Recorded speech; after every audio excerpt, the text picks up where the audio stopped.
क्या आपने पांग बोचे मोनेस्ट्री के बारे में सुना है? ये नेपाल के एवरेस्ट रीजन में एक छोटा सा एंशिएंट मोनेस्ट्री है जो शेरपा कल्चर के लिए बहुत ही सेक्रेड माना जाता है। कहते हैं कि यहाँ एक ऐसा रिलिक रखा गया है जो पूरी दुनिया में उसके जैसे इकलौता था, एक यटी का स्कैल्प और एक यटी का हैंड। मॉन्क्स के अकॉर्डिंग ये सिर्फ फोकलॉर नहीं है बल्कि प्रूफ था कि यटी एक रियल क्रीचर है जो हिमालयन माउंटेन्स में एग्जिस्ट करता है।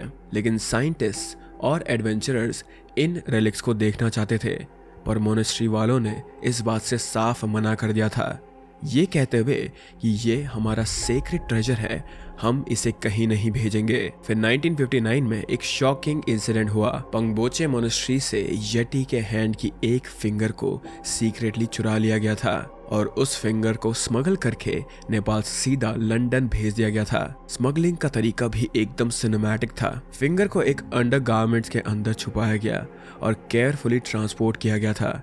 और जब फाइनली उस फिंगर का डीएनए टेस्ट हुआ तो जो रिजल्ट सामने आया वो सच में अनबिलीवेबल था। ये सिर्फ एक रेलिक नहीं था बल्कि ये एक लिविंग मिस्ट्री थी जिसे दुनिया पहली बार देख रही थी। और यहीं से शुरू होती है यटी से जुड़ी हुई सबसे बड़ी मिस्ट्री।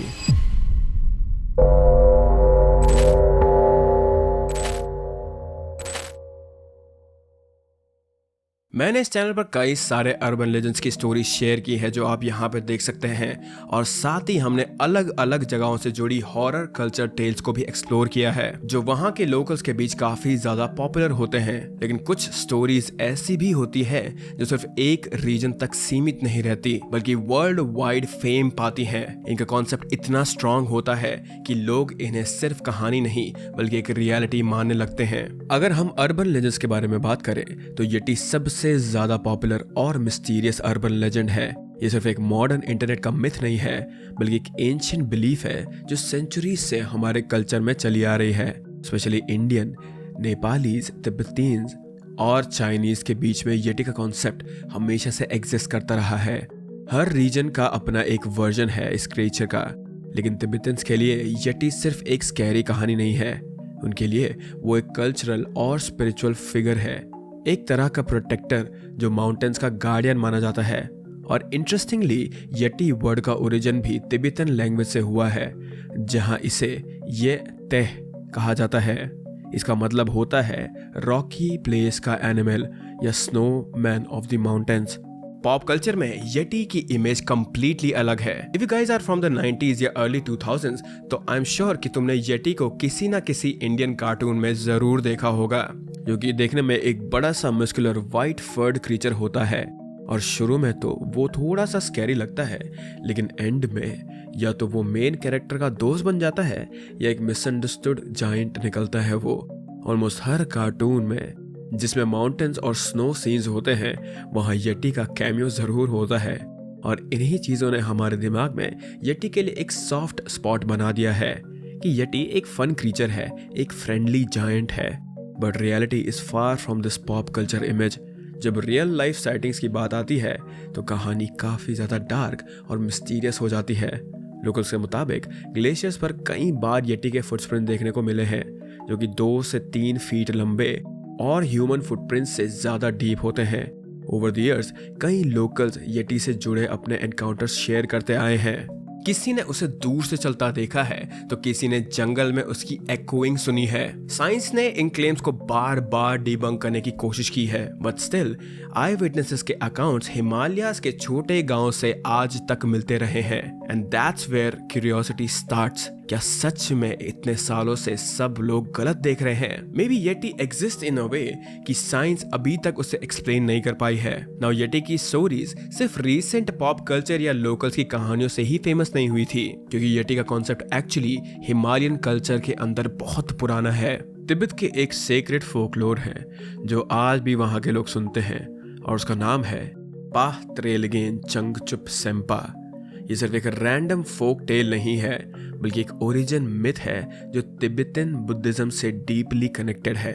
और इंटरेस्टिंगली इस स्टोरी में ही एक ऐसा ट्विस्ट है जो आपको यटी की एग्जिस्टेंस के बारे में सीरियसली रीथिंक करने पे मजबूर कर देगा। अकॉर्डिंग टू द स्टोरी, बहुत पुराने समय में जब पूरी दुनिया पानी में डूबी हुई थी, हिमालय के एक गुफा के अंदर एक मंकी मेडिटेशन कर रहा था।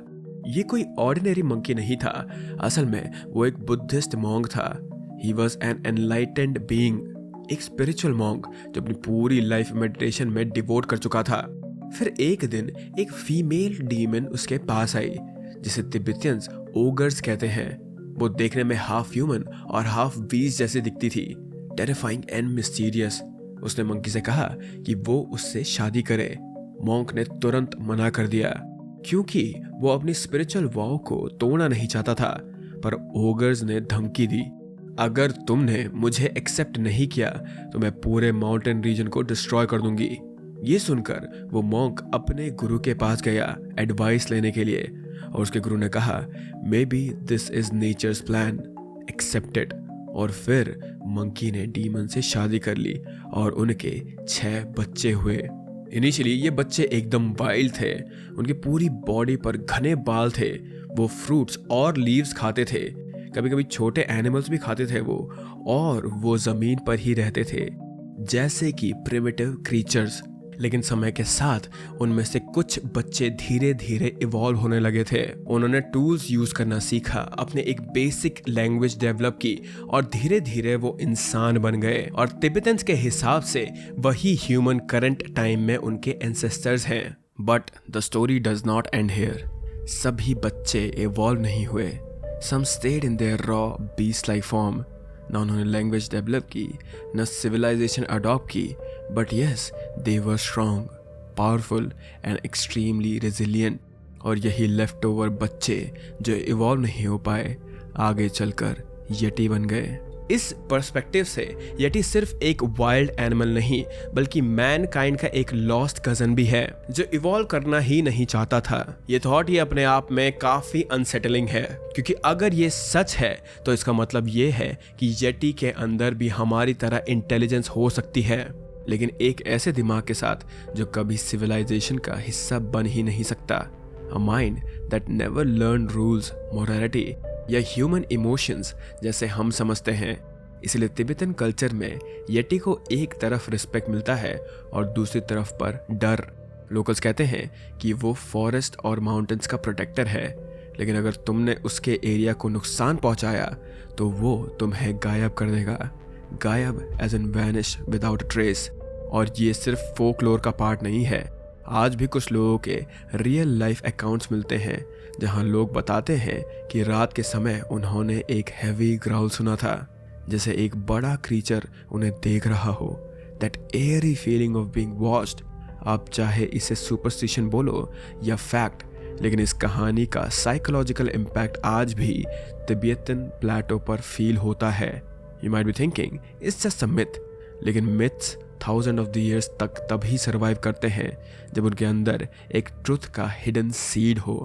यटी के बारे में सबसे ज्यादा साइटिंग्स 19th सेंचुरी में शुरू हुई, जब वेस्टर्न एक्सप्लोरर्स ने हिमालय के रिमोट एरियाज को एक्सप्लोर करना शुरू किया। 1832 में ट्रैकर B.H. हॉटसन ने नॉर्दर्न नेपाल में एक ऐसे क्रीचर का जिक्र किया था जो टॉल, बाइपेडल मतलब 2 पैरों पर चलने वाले, और पूरा का पूरा लॉन्ग डार्क हेयर से कवर था। उन्होंने पहले तो इसे एक ओरंगुटान समझा, लेकिन डीप डाउन वो खुद भी श्योर नहीं थे। फिर 1899 में मेजर लॉरेंस वार्डेल ने अपने एक्सपीडिशन के दौरान कुछ अजीब फुटप्रिंट्स नोटिस किए, जो एक नॉर्मल बियर के कंपैरिजन में वे टू लार्ज थे। लेकिन उन्होंने अपने रिपोर्ट्स में लिखा कि शायद ये बियर्स का ही काम होगा, even if his gut feelings said otherwise। लेकिन यटी के लिए असली मैडनेस स्टार्ट हुई 1920s के आसपास। 1925 में N.A. टुम्बाजी, जो एक ग्रीक फोटोग्राफर थे, उन्होंने जेमू ग्लेशियर के पास एक टॉल से क्रीचर को देखा था जो कि झाड़ियों में से कुछ पत्ते तोड़ रहा था। उसके बाद उन्होंने जो फुटप्रिंट्स रिकॉर्ड किए वो 6 से 7 इंच लंबे और 4 इंच वाइड थे। और सबसे स्ट्राइकिंग बात यह थी कि वो बाइपेडल थे। लेकिन इंटरेस्टिंगली तुम्बाजी ने खुद इसे यटी नहीं माना था। उनका कहना था कि शायद वो कोई हर्मिट होगा जो माउंटेन्स में अकेला रहता है। फिर 1937 में एक्सप्लोरर फ्रैंक स्माइथ ने भी वही जेमू ग्लेशियर के पास कुछ फुटप्रिंट्स के फोटोग्राफ किए थे। वो मोमेंट काफी सेंसेशनल बन गया, लेकिन लेटर ऑन एक्सपर्ट्स ने कहा कि ये फुटस्टेप्स शायद किसी बेयर के हो सकते हैं।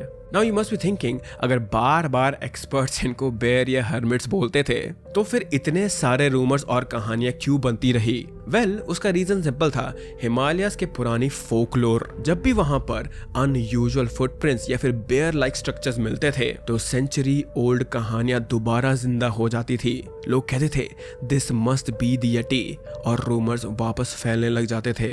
लेकिन अगर ये सारी बातें सिर्फ रूमर्स थी तो येटी इतना वर्ल्ड वाइड फिनोमेना कैसे बन गया? That is because Yeti believers का सबसे बड़ा टर्निंग पॉइंट जो आया वो था 1950s में। 1950s was like the golden era of Yeti hunts. Western tabloids, scientists और एडवेंचरर्स सभी येटी के एग्जिस्टेंस का प्रूफ ढूंढ रहे थे, और इस दौरान एक एक्सपीडिशन चल रही थी माउंट एवरेस्ट के मेन लुंग ग्लेशियर के पास, which was led by Eric Shipton. वहीं पर एक ऐसी डिस्कवरी हुई जिसने पूरी दुनिया का अटेंशन अपनी ओर खींच लिया। बर्फ के बीच उन्होंने एक जाइगेंटिक फुटप्रिंट देखा। उसका साइज एक नॉर्मल ह्यूमन से काफी ज्यादा बड़ा था और शेप बिल्कुल अनयूजुअल था। शिप्टन ने बिना टाइम वेस्ट किए इसका फोटोग्राफ लिया, और जब वो फोटोग्राफ न्यूज़पेपर में पब्लिश हुआ, इट लिटरली वेंट वायरल। पूरी दुनिया में सिर्फ एक ही चीज डिस्कस हो रही थी, and that was the legend of Yeti. People started speculating, क्या ये एक रियल क्रीचर है? क्या हमारे सामने एक लिविंग प्री हिस्टोरिक स्पीशीज खड़ी है? और जब आप शिप्टन की फोटो देखोगे तो क्लियरली समझ आता है कि वो फुटप्रिंट एकदम ह्यूमन लाइक शेप का था, लेकिन इतना बड़ा कि किसी भी नोन बियर स्पीसीज का होना लगभग इम्पॉसिबल था इसमें। शिप्टन ने उस फुटप्रिंट के बगल में अपना आइस एक्स भी रखा, सिर्फ इसीलिए ताकि साइज का एग्जैक्ट कंपैरिजन समझ आ सके लोगों को। एरिक शिप्टन ने जब इस फुटप्रिंट की इमेज ली थी तो he would have never thought कि इस इमेज का क्या इम्पैक्ट होने वाला है। ये इमेज मीडिया और रिसर्च कम्युनिटी में इतनी ज्यादा वायरल हुई कि इसके बाद उस फोटो को येटी को हिमालय में फोकलोर में या फिर उसकी एग्जिस्टेंस के लिए एक प्रिंट जैसा यूज करने लगे थे लोग, और इस फोटो ने येटी को एक हिमालयन फोकलोर से एक वर्ल्ड वाइड मिस्ट्री बना दिया था। And people from across the world started to come to Nepal to search for yeti. Nepal government को जब इस इमेज के बारे में पता चला तब उन्होंने भी येटी हंटिंग एक्सपीडिशंस को रेगुलेट करना शुरू किया, जैसे कि परमिट्स लेना, strict ban on killing any animal, और हर एक इंफॉर्मेशन को सबमिट करना मैंडेटरी कर दिया गया था यहाँ पर। नेपाल गवर्नमेंट जब ये रूल्स बना रही थी तो उस वक्त एक और टॉप सीक्रेट और ड्रामेटिक एक्सपीडिशन का ग्राउंड वर्क रेडी हो रहा था, और ये एक्सपीडिशन ऑर्डिनरी नहीं था क्योंकि इससे लीड करने वाले थे सर एडमंड हिलरी। यस, वही एडमंड हिलरी जिनका नाम हम सब ने स्कूल के जीके बुक्स में पढ़ा था as the first man to conquer mount Everest with Tenzing Norgay. Hillary की क्रेडिबिलिटी इतनी सॉलिड थी कि लगता था जैसे माउंटेन्स खुद उन पर ट्रस्ट करते हों। With years of unmatched climbing experience, he was almost a living legend. उनका फैसिनेशन येटी के साथ तब और स्ट्रॉन्ग हो गया था जब उन्होंने 1951 में एरिक शिप्टन की वो जायंट फुटप्रिंट्स वाली इमेज देखी थी। हिलरी भी उस मिस्ट्री में डीपली इंटरेस्टेड हो गए थे क्योंकि back in the times mountain पर क्लाइंबिंग के दौरान उन्होंने खुद भी कुछ बड़े फुटप्रिंट्स देखे थे, जिससे उनका बिलीफ और क्यूरियोसिटी दोनों ही स्ट्रॉन्ग हो गए थे। यही क्यूरियोसिटी ने उन्हें पुश किया एक ऐसी एक्सपीडिशन ऑर्गेनाइज करने के लिए जो लेटर हिस्ट्री में one of the most famous Yeti hunts के नाम से जानने जाएगी। 1960 से 61 के बीच हिलरी ने सिल्वर हट एक्सपीडिशन प्लान किया। ऑफिशियली इसमें ऑब्जेक्टिव था ह्यूमन साइकोलॉजी को स्टडी करना एक्सट्रीम एल्टीट्यूड्स पर, जैसे कि बॉडी किस तरह बिहेव करती है ऑक्सीजन डेफिशिएंट जोन्स में। But Hillary new the game, सिर्फ साइकोलॉजी के नाम पे फंडिंग लाना मुश्किल होता, so he cleverly added the Hattie Yunt angle as a hook, और ये हुक इतना पावरफुल निकला कि उन्हें $1,25,000 की फंडिंग मिल गई, जो उनके रिसर्च के लिए परफेक्ट बजट था। एक्सपीडिशन फाइनली स्टार्ट हुई और रोल वेलिंग वैली में बेस कैंप स्टैब्लिश किया गया, जो कि लोकल्स के अकॉर्डिंग येटी स्ट्रॉन्ग होल्ड माना जाता था। यहाँ साइकोलॉजिकल एक्सपेरिमेंट्स के साथ येटी ट्रैकिंग भी होती रही। टीम ने कुछ अनयूजुअल फुटप्रिंट्स ऑब्जर्व किए और उन पे ट्रैप सिस्टम भी डिजाइन किया। Like trip wire, tranquilliser, loaded capture guns, microphones और टेलीस्कोप सब रेडी थे, बस एक चांस के लिए कि अगर कहीं येटी दिखाई दे तो एविडेंस मिल जाए। क्रीपी मोमेंट्स तब आए जब wildlife researcher Marlin Perkins भी एक्सपीडिशन के साथ जुड़ गए थे। उन्होंने फुटप्रिंट्स एनालाइज किए और कंक्लूड किया कि इनमें से कुछ तो सिर्फ फॉक्स के थे जो स्नो डिस्टॉर्शंस की वजह से जायंट लग रहे थे, एंड बाकी फुटप्रिंट्स भी बियर के ही थे। मतलब एक तरीके से नेचर ही इल्यूजन क्रिएट कर रहा था यहाँ पे, जिससे इंसानों का दिमाग खुद ही कहानियां बना रहा था। But still the charm of the yeti mystery didn't die. Instead ये और भी ज्यादा इंटेंस हो गया था। 1950s के एंड तक तो येटी एक ग्लोबल ऑब्सेशन बन चुका था, और इसी ऑब्सेशन के बीच येटी एक्सपीडिशन के लिए एंट्री होती है बहुत ही इंटरेस्टिंग कैरेक्टर की, टॉम स्लिक की। टॉम स्लिक टेक्सास के एक ऑयल मिलियनेयर थे जो सिर्फ बिजनेस ही नहीं बल्कि एडवेंचर और मिस्ट्री के लिए भी काफी ज्यादा फेमस थे। 1951 में जब एरिक शिप्टन का फुटप्रिंट फोटोग्राफ दुनिया भर में हेडलाइन बना, तब टॉम स्लिक ने डिसाइड किया कि I am going to find this creature, और फिर शुरू हुई multiple privately funded American expeditions, the kind of hunts जो सिर्फ पैशन से नहीं बल्कि पैसे की पावर से चलाई जा रही थी, with proper crew, sherpas, supplies, camera equipments, rifle for safety, सब कुछ रेडी था सिर्फ येटी को ढूंढने के लिए। उनकी एक्सपीडिशन नेपाल के ग्लेशियर्स, भूटान के फॉरेस्ट और तिब्बत के सबसे रिमोट वैली तक भी पहुंच गए थे। हर जगह शेरपास से बातें हुई, लोकल विलेजर्स के आई विटनेसेस अकाउंट्स को कलेक्ट किया गया।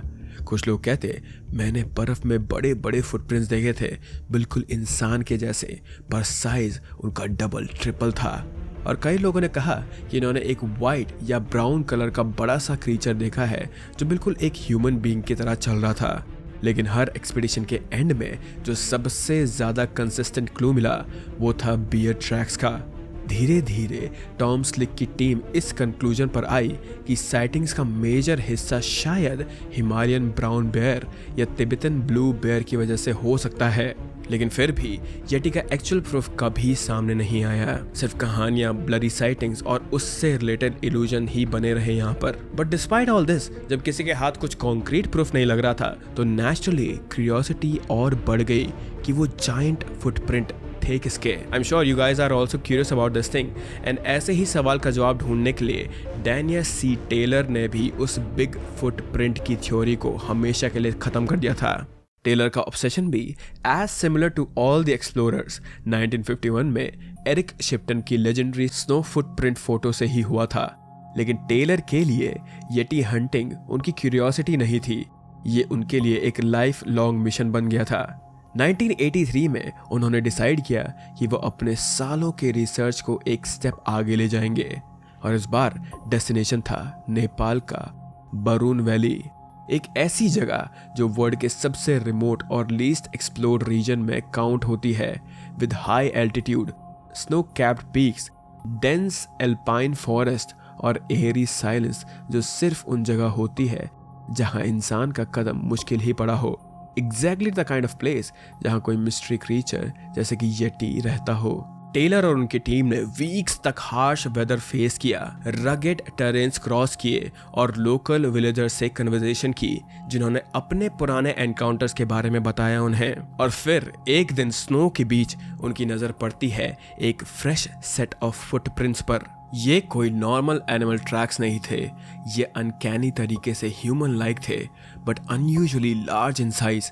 और सबसे शॉकिंग डिटेल थी एक clear thumb impression, yes a thumb like mark in the snow. ये फुटप्रिंट्स एरिक शिप्टन की इमेज से काफी ज्यादा मैच कर रहे थे, as they were too big. उसी वक्त टेलर को लगा कि शायद वो फाइनली किसी सॉलिड येटी एविडेंस के सामने खड़ा है। उन्होंने हर एंगल से फोटोग्राफ लिए, डिटेल्ड मेजरमेंट नोट किए और एक लोकल रेजिडेंट का इंटरव्यू रिकॉर्ड किया जिन्होंने पहले भी ऐसे फुटप्रिंट्स देखे थे। हर क्लू, हर डिटेल शिप्टन के आइकॉनिक फोटो से एयरली मैच कर रहे थे। लेकिन टेलर का अप्रोच बाकी एक्सप्लोरर से अलग था। वो सिर्फ इट्स द येटी ये कह के रुकने वाले नहीं थे। ईयर्स ऑफ इकोलॉजिकल स्टडी के बाद उन्होंने कंपेलिंग हाइपोथेसिस डेवलप किए जिसमें उन्होंने बताया कि ये प्रिंट्स येटी के नहीं बल्कि एक ट्री क्लाइंबिंग बियर के हो सकते हैं। उन्होंने समझाया कि जब एक बियर वॉक करता है तो अक्सर उसका हाइंड यानी कि पीछे वाला पॉ ऑलमोस्ट सेम जगह पड़ता है जहां फ्रंट पॉ गिरा होता है। इसको कहते हैं ओवरस्टेप फिनोमिनन। और जब ये होता है तो पॉ प्रिंट कंबाइन होकर एक ऐसा इंप्रेशन क्रिएट कर देते हैं जो ह्यूमन लाइक लग सकता है। और वही फिनोमिनन शिप्टन के फुटप्रिंट्स और टेलर के बरून वैली वाले प्रिंट्स में देख रहा था। ग्रेजुअली टेलर के लिए पिक्चर क्लियरर होती गई। हर मेजरमेंट, हर एंगल उन्हें बस एक ही कंक्लूजन की तरफ लेता गया कि जो ये येटी फुटप्रिंट्स के नाम पर दुनिया भर में फैसिनेशन क्रिएट हुआ है, उसमें से काफी ट्रेसेस एक्चुअली हिमालयन बेयर्स के हो सकते हैं। स्पेशली जो ब्लू और ब्राउन बेयर स्पीशीज हिमालय में पाए जाते हैं उनके। जब डैनियल का बरून वैली एक्सपीडिशन खत्म हुआ तब भी येटी की मिस्ट्री कंप्लीटली सॉल्व नहीं हो पाई थी। अब न येटी मिला न उसकी एग्जिस्टेंस को झुटलाने के लिए कोई सॉलिड प्रूफ। लोगों की क्यूरियोसिटी और भी ज्यादा बढ़ गई थी एंड रिसर्चर्स ने इस पर और एक्सपेरिमेंट्स एंड स्टडीज करना शुरू किया। 2014 में एक इम्पॉर्टेंट स्टडी हुई, Oxford's Lawson collateral hominid project. Basically ये एक जेनेटिक और बायोलॉजिकल रिसर्च प्रोजेक्ट था जिसमें येटी के एग्जिस्टेंस को साइंटिफिकली प्रूव करने की कोशिश की गई। इस स्टडी में 30 हेयर सैंपल लिए गए थे जो एलिजिडली येटी के होने का प्रूफ हो सकते थे। हर सैंपल का डीएनए टेस्ट हुआ और मोस्टली ये पता चला कि ये ऑलरेडी नोन एनिमल्स के ही थे, मोस्टली लोकल बियर्स और डोमेस्टिक एनिमल्स के। लेकिन इंटरेस्टिंग ट्विस्ट ये था कि 2 सैंपल्स ऐसे भी मिले थे जो एंशिएंट पोलर बियर डीएनए से मैच करते थे। इट मीन्स कि हिमालयाज जैसे रीजन में एक ऐसा क्रीचर था जिसके जेनेटिक लिंक पोलर बियर से मिलते हों। इस डिस्कवरी ने रिसर्चर्स को कंफ्यूज कर दिया था। कुछ लोग बिलीव करने लगे कि शायद येटी कोई रेयर बियर स्पीसीज है या फिर एक हाइब्रिड स्पीसीज हो सकता है जो आज तक डिस्कवर ना हुआ हो। लेकिन अनफॉर्चुनेटली इस पर कोई कंक्लूसिव एविडेंस दोबारा नहीं मिला। फिर 2017 में शार्लेट लिंडक्विस्ट और उनकी टीम ने हिमालयस के और भी रिमोट रीजन से 24 सैंपल्स कलेक्ट किए। एनालिसिस के बाद थोड़ी और क्लैरिटी मिली। 24 में से 8 सैंपल्स हिमालयन ब्राउन बेयर्स और एशियाटिक ब्लैक बेयर्स के निकले। एक डोमेस्टिक डॉग का था और बाकी सैंपल्स या तो कंटामिनेशन थे या फिर इनकंक्लूसिव थे। 2014 से 2017 की स्टडीज ने ये क्लियर कर दिया था कि येटीज का बायोलॉजिकल एग्जिस्टेंस अभी भी साइंटिफिकली कंट्रोवर्शियल है। लेकिन इसी अनसर्टेनिटी ने येटी को दुनिया में सबसे फेमस अर्बन लेजेंड में से एक बना दिया। एक ऐसा क्रीचर जो हमारी क्यूरियोसिटी को आज तक टीज कर रहा है। But there is one thing that made me the most curious and I am sure you all are waiting to know the story of the yeti scalp and hand kept in Pangboche monastery. Nepal के Solu Khumbu district में Everest के base camp के रास्ते पर situated है पंग बोचे monastery. ये place हमेशा से मिस्टीरियस रही है और दुनिया भर के रिसर्चर्स और एक्सप्लोरर्स इससे फैसिनेटेड रहते आए हैं। मोनेस्ट्री के अंदर एक पुरानी स्कैल्प और एक स्केलेटल हैंड रखा गया है जिसे लोग येटी के बॉडी पार्ट्स मानते हैं। 1950 में जब ये चीज़ें दुनिया के सामने आई तो एक अलग ही सेंसेशन क्रिएट हो गया था। इसी दौरान अमेरिकन एडवेंचरर टॉम स्लिक अपनी एक्सपीडिशन के लिए मोनेस्ट्री गए थे। उसने मोनेस्ट्री वालों से रिक्वेस्ट किया कि वो इन रेयर रेलिक्स की फोटो लेना चाहता है। परमिशन तो मिल गई थी लेकिन कहानी यही इंटरेस्टिंग हो जाती है। स्लिक की ही एक टीम मेंबर पीटर बर्न ने सीक्रेटली उस स्केलेटन हैंड की एक फिंगर को चुरा लिया। चोरी को कवर करने के लिए उस जगह पर एक ह्यूमन फिंगर फिट कर दिया गया था ताकि किसी को तुरंत शक न हो। चुराई गई फिंगर लंदन भेज दी गई थी और यहाँ कहानी और भी ज्यादा फिल्मी बन गई थी। कहा जाता है कि इस फिंगर को सीक्रेटली स्मगल करने का काम किसी और ने नहीं बल्कि famous Hollywood actors James Stuart की वाइफ ने किया था। अकॉर्डिंग टू सम सोर्सेज उन्होंने उस फिंगर को अपने अंडरगारमेंट्स में छुपाकर इंडिया से यूके तक स्मगल किया था, बिल्कुल एक थ्रिलर मूवी के सीन की तरह। लेकिन सारी एक्साइटमेंट और मिस्ट्री के बाद जब साइंटिफिक रिसर्च हुई तो पता चला कि वो फिंगर येटी की नहीं बल्कि एक नॉर्मल ह्यूमन फिंगर थी। मतलब सारी दुनिया जिससे सोच रही थी कि फाइनली येटी का एक प्रूफ मिल गया है, वो सिर्फ एक ह्यूमन बॉडी का पार्ट था। दूसरी तरफ 1960 में सर एडमंड हिलरी ने अपनी सिल्वर हट एक्सपीडिशन के दौरान पंग बोचे स्कैल्प का डिटेल्ड में स्टडी किया और उस रिसर्च के बाद हिलरी ने क्लियर किया कि वो स्कैल्प असल में एक सैरो का था जो कि बेसिकली एक एंटीलोप की स्पीशीज है। 1990s तक स्कैल्प और हाथ दोनों वापस लाके मोनेस्ट्री में रख दिए गए थे, लेकिन 2000s आते आते ये एक बार फिर से चोरी हो गए और अभी तक उनका एग्जैक्ट ट्रेस कंफर्म नहीं हो पाया है। 1991 में NBC के पॉपुलर प्रोग्राम अनसॉल्व्ड मिस्ट्रीज ने इस मिस्ट्री हैंड पर एक पूरा एपिसोड बनाया था। उसके बाद ये हैंड मोनेस्ट्री से चुरा लिए गए थे।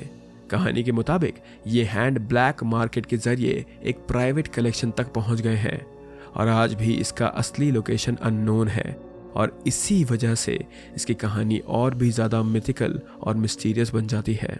जब येटी की बात आती है तो साइंटिस्ट और रिसर्चर्स ने हमेशा एक दूसरा एंगल भी रखा है।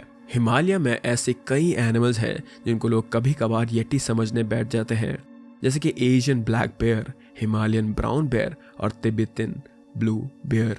ये तीनों अपने ब्लू, ग्रे और ब्राउन फर और सॉलिटरी नेचर के लिए जाने जाते हैं।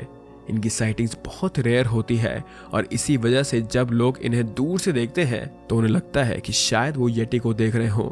यानी एक तरफ साइंटिस्ट एक्सप्लेनेशन है जो कहती है कि येटी सिर्फ मिसअंडरस्टूड एनिमल है और दूसरी तरफ ये कहानियां और चोरी हुए रिलिक्स हैं जो मिस्ट्री को और भी ज्यादा गहरा बनाते हैं। इसी वजह से येटी की कहानी एक फैसिनेटिंग ब्लेंड हो जाती है of myth, science and adventure. तो क्या येटी सच में एक मिथिकल क्रीचर है या फिर ये सिर्फ इन बियर्स की मिस आइडेंटिफाइड साइटिंग्स का नतीजा है?